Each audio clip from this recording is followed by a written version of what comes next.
Hello student, जैसा कि आप जानते हैं कि आर्टिकल्स दो प्रकार की होती हैं। एक आर्टिकल्स डिफिनिट आर्टिकल्स और दूसरे indefinite articles. Indefinite articles two types की होती हैं, पहली ए और दूसरी एन, और डिफिनिट आर्टिकल्स दी होती है।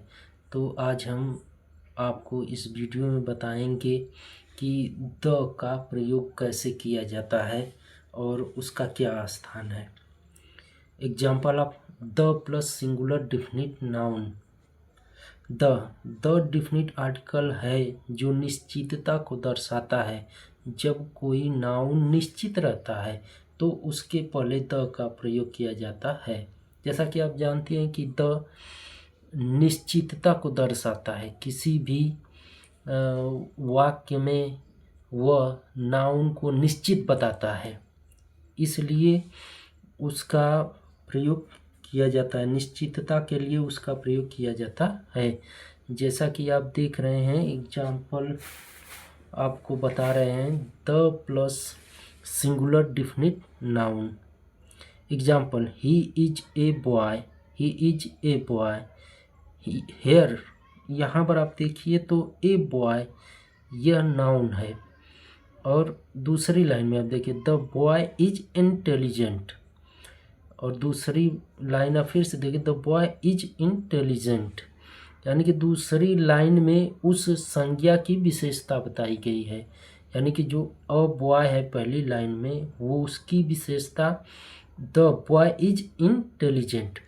तो अगर ये वाली लाइन देखिए, ही इज ए बॉय, तो वह एक लड़का है। और द बॉय इज इंटेलिजेंट, तो वह जो लड़का है वह बुद्धिमान है। तो ऐसी जगह पर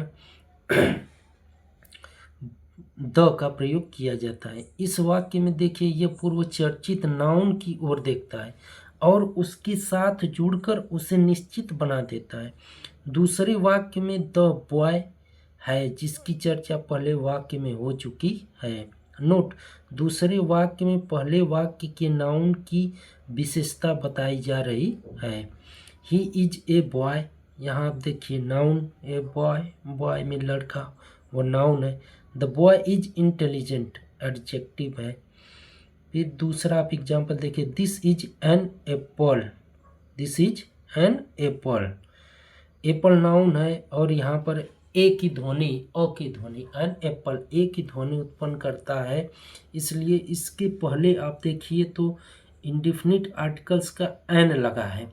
यहाँ पर स्वर ध्वनि उत्पन्न कर रहा है एप्पल में, इसलिए इसके पहले एन लगा है। और वही देखिए दूसरी लाइन में, द एप्पल इज स्वीट, यानी कि द का प्रयोग वहाँ होगा जहाँ उस नाउन की विशेषता को बताया जाता है। वैसे स्थान पर हम द का प्रयोग करते हैं नाउन से पहले। Okay, thanks.